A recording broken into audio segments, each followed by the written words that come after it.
Cedric Nkabinde, the Chief of Staff to suspended SAPS Minister Senzo Mchunu, has alleged that former Police Minister Bheki Cele used his whistleblower report to prevent the renewal of former Independent Police Investigative Directorate IPID head Robert McBride's contract. Testifying before Parliament's ad hoc committee on Thursday, Nkabinde said he had submitted the report to Cele on 28 April 2018, detailing alleged misconduct within IPID and implicating McBride and private investigator Paul O'Sullivan. However, Nkabinde claimed the confidential document was leaked to McBride a month later, triggering his immediate suspension, and said Mr. McBride got so upset with me and he suspended me immediately because of that disclosure which I made to the minister. He explained that his internal disciplinary hearing was scheduled for 19 September 2018 in Sandton, but events took an unexpected turn when McBride himself arrived at the venue,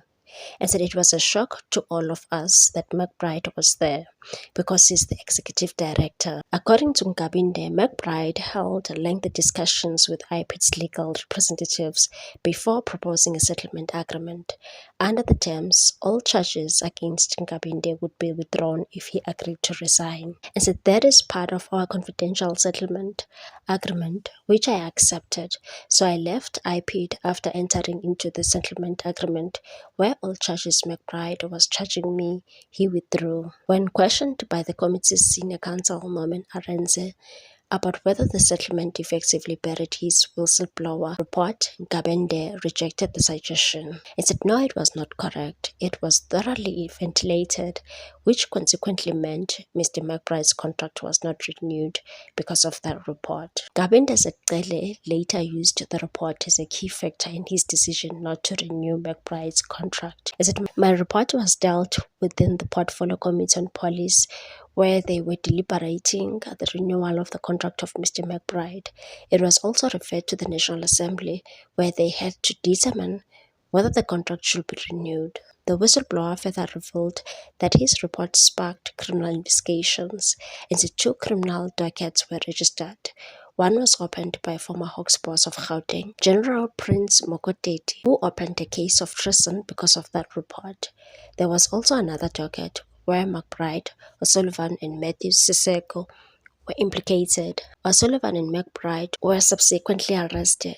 Nkabinde told the committee that he provided formal statements to the investigating officer and remains a key witness in both cases, which he said are still pending. Reflecting on the fallout, Nkabinde said his whistleblowing came at a personal cost. He said, hence, Mr. McBride hates me with passion as we speak, and Mr. Paul O'Sullivan. Refer you to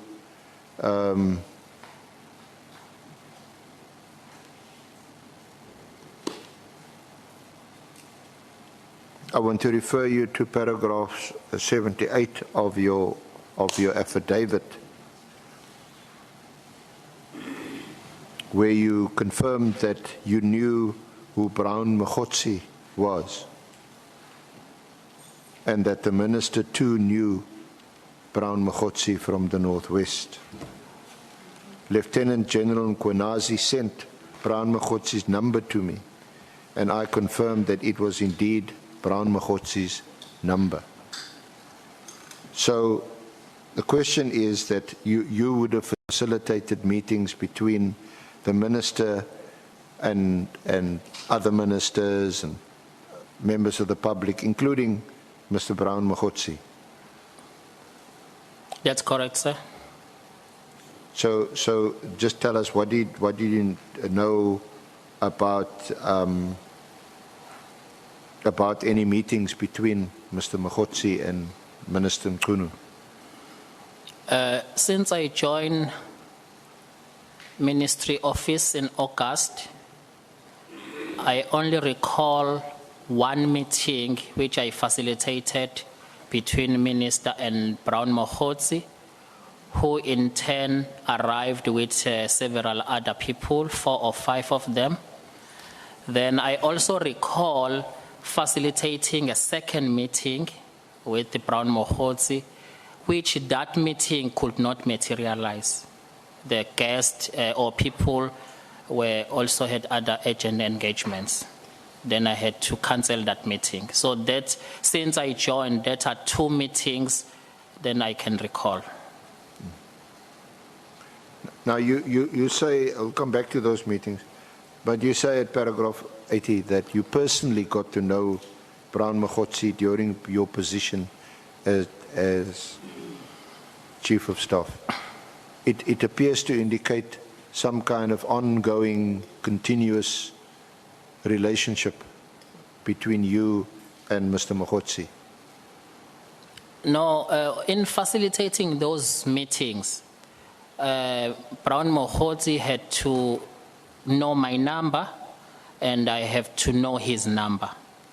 Because now I'm facilitating, Minister gave me Brown Mogotsi's number for me to facilitate with Brown Mogotsi. Gabinde told the ad hoc committee that he held a national diploma in BTech in policing, as well as a basic training certificate obtained at the Bishop Police Academy, and had previously worked as a detective and investigator at the IPID.